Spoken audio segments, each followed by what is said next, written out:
Дэлхийн хамгийн намхан эмэгтэйчүүд. Паулина Мастерс. Паулина Мастерс хэмээх бүсгүй хүндрэлтний түүхэн дэх хамгийн намхан эмэгтэйгээр Геннесийн номонд бүртгэгдсэн байдаг. Паули Мастерс 1876 оны 2 дугаар сарын 26-нд Голландын хойд Брабант мужийн осон дээрхт тосгонд төржээ. Тэрээр 2 ах 6 эгчтэй байв. Төрөх үед түүний өндөр нь 12 инч буюу 30 см байсан байна. Эхээс дүрхтүүл тэр Европсын жижиг биетэй болох нь тодорхой болж, үе тэнгийнхнээсээ өсөлтөөрөө эрс хоцорч байсан бөгөөд 3 настайдаа биеийн жин нь 9 фунт буюу 1.3 кг болжээ. Тэрээр бага наснаасаа тайзан дээр гарч циркэд үзүүлбэр үзүүлж, бүжиг акробатикийн урлагт суралцаж, удалгүй жүжиглэж эхэлсэн байна. Тэрээр 19-р зууны сүүлчээр Европт гүнж Паулин хэмээх тайзны нэрээр алдартай байсан бөгөөд Германы Кайзер Нидерландын хатан хаан Эмматай уулзаж байжээ. Гүнж Паулин карьерийнхаа туршид Бельги, Герман, Франц, Их Британд аялаж 1894 онд Америкийн нэгдсэн улсад урагдан ирсэн байна. Тэр жилдээ шинэ жилийн өдөш Нью-Йорк хотын Прокторийн театрт анхны тоглолтоо хийсэн бөгөөд танхимд цугласан үзэгчид бяцхан гүнжийн авьяасыг гайхан биширч байжээ.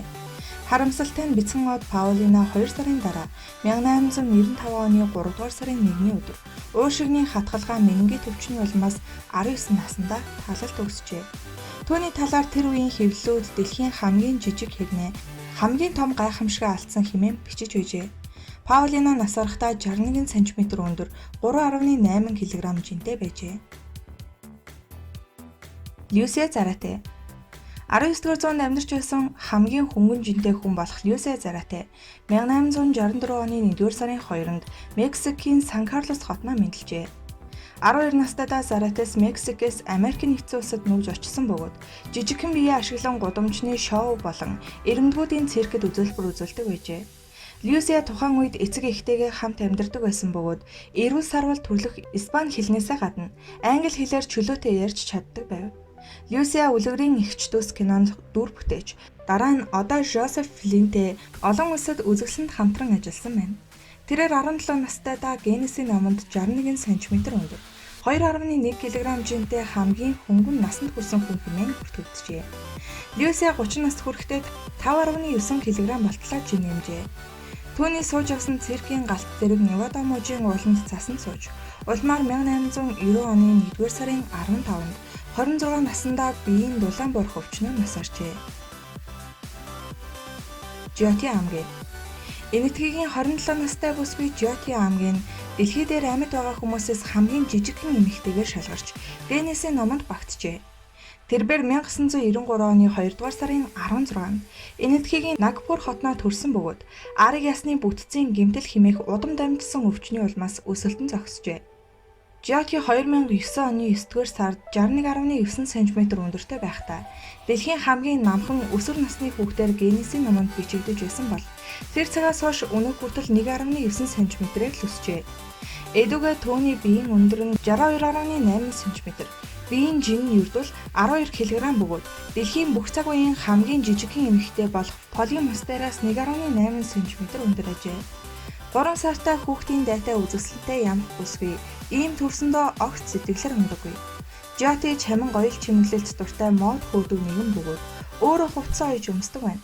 Жиоти эх орондоо алдартай төдийгүй Холливуудынхан хэд хэдэн кинонд тоглох санал тавьжээ. Жиоти Big Boss reality шоунд оролцсноос гадна Америкийн аимшигт түүхүүд цувралд тоглож байсан билээ. Мэдэж Бестер. Өмнөд Африкийн хамгийн намхан эмэгтэй Мэдэж Бестер 1986 оны 4-р сарын 26-нд төржээ. Тэр төрөлхийн ясны эмгэгтэй байсан тул үргэлж тэрэгэнцэр дээр суудаг байв. Түүний ээж нь мөн л намхан хүн байжээ. Мэдэж Бестер хөгжлийн бэрхшээлтэй хүмүүсийн эрхийг хамгаалах талаар идэвхтэй тэмцэгч байсан бөгөөд 2018 оны 3 дугаар сард 54 наснда таалалт өгсөжээ. Брижит Жордан. Брижит Жордан Америкийн нэгдсэн улсын Иллинойс мужийн Сандалов хотод 1989 оны 6 дугаар сарын 9-нд төржээ. Брижит эхээс дүрхтөө 1 кг жинтэй 31 см өндөр байжээ. Брижитийн биеийн өндөр ердөө 69 см бөгөөд түүний дүү Брэд бас намхан. Тэд хамтдаа хамгийн намхан эгч дүүс гэдгээрээ Геннесийн дээд амжилтын номонд оржээ. Брижит дэлхийн хамгийн намхан эмэгтэй хэмээх дээд амжилтыг 2011 онд Энэтхэгийн Жиоти Амгед алдсан юм. Тэрээр бүжиглэх, дуулах дуртай бөгөөд Каскаскиа коллежид суралцж байжээ. Америкийн нэгдсэн улсын хамгийн намхан эмэгтэй болох Брижит Жордан 2019 оны 6 дугаар сарын 12-нд таалал төгсжээ. Хатиче Кочаман 1989 онд Турк улсын Кадирлийг мэндэлжээ. Тэр төрөхдөө 1.7 кг жинтэй эрүүл сарвал хэвийн хүүхэд байжээ. Түүнийг нэг ойтой болтол нь ямар нэгэн бэрхшээл анзаарагдаагүй байна. Харин Кочаман 4 нас хүрч төлөвшөж алхаж ярьж сурсан боловч огтхон ч өссөнгүй. Эцэг эх нь түүнийг үе тэнгийн бусад хүүхдтэйгээ харьцуулахад илүү удаан өсөж байгаад сэлгэд зарниж байв. Эцэст нь эмч нар түүний энэ байдал нь эцэг эхийн генийн гэмтлээс үүдэлтэй ясны эмгэг хэмээн уншилжээ. Кочаман нэгэн хэвлэлд өгсөн ярилцлаганда намайг хүүхэд байхад хэцүү байдаг байсан. Манай ангийнхан намайг жаахан хэмээн шаалдаг байсан. Гэхдээ одоо би өндрийнхөө хэмжээнээс болоод алдартай болсон. Надад өндөр болсон мэт мэдрэмж төрж байна хэмээн ярьжээ. Кочаман идүүгээ 31 настай бөгөөд ердөө 71 см өндөр, 7 кг жинтэй ажээ.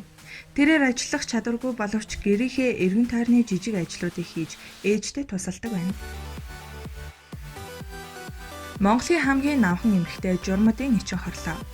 Монгол улсад хэд намхан хүмүүс байх авч эмэгтэйчүүд нь 130 см, эрчүүд нь 140 см-ээс багагүй байдаг. Тэгвэл хамгийн өндөртөө 90 см-ийн өдөртэй байсан журмуудын эчин хорлоо хэмээх эмэгтэй Дорнод аймгийн Чай болсон хотод амьдардаг бөгөөд түүнийг Монгол улсын хамгийн намхан хүнээр тодруулжээ. Эчин хорлоогойг аль 1990 онд Монгол улсын хамгийн намхан хүнээр албан ёсоор тодруулж номын хуудаснаа тэмдэглэж байжээ.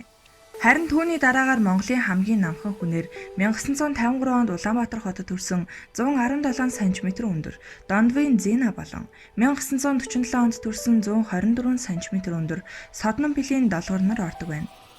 Монголын хамгийн намхан хүн эчин хорлоогой 1951 онд Дорнод аймгийн Чай болсон хотноо төрсөн бөгөөд залуудаа буюу хамгийн өндөртөө 90 см өндөр 36 кг жинтэй байжээ. Тэгвэл одоо эчин хорлоогой 65 см өндөр 28 кг жинтэй болоод байгаа ч. Эчин хорлоогой би залуудаа 90 см өндөр байсан. Харин эдгээр жилүүдэд улмал намхан болоод байгаагаа мэдэрч байна хэмээн ярьжээ. Түүний төрсөн эх чинь хэвийн өндөртэй, эцэг эх нь ч бас хоёулаа хэвийн өндөртэй хүмүүс байжээ. Эмчнэр намайг намхан болох хам шинжийн улмаас ийм байдалтай байгааг хэлдэгч би үүнийг үргэлж байгалийн хараал гэж утсаар ирсэн. Ээж маань намайг тээж байхдаа эмнэлэг орохоор явж байх замд нь гинт тэрэгнийхэн дугуй эвдэрч ээж маань голын ихэнд унаж байсан юм билээ. Тэгээд л би харагдсан гэж боддог. Монголчууд эрт үеэсээ голын эхийг нандинаж шүтэж ирсэн. Усыг бохирдуулах ялангуяа голын эхийг бохирдуулахгүй байхыг маш ихээр хичээж, лусын эзэн хилэгнэн хэмээн ихэд имээдэг байсан. Ялангуяа хамаг амтан сэрдэг хаврын улиралд энэ бүхнийг цээрлэж усанд ордог байсан. Ус будрална гэж үздэг байсан хэмээжээ. Эчин хорлоогой 1971 онд бусад ээжүүдийн адилаар төрж, хэвийн өсөлттэй эрүүл саруул хүү хийсвэр хагалгаагаар төрүүлсэн бөгөөд хүүн эхнэр авч 2 сайхан хүүхдийн эцэг болж, эчин хорлоогойгч 2 ачтай болгоод амжжээ.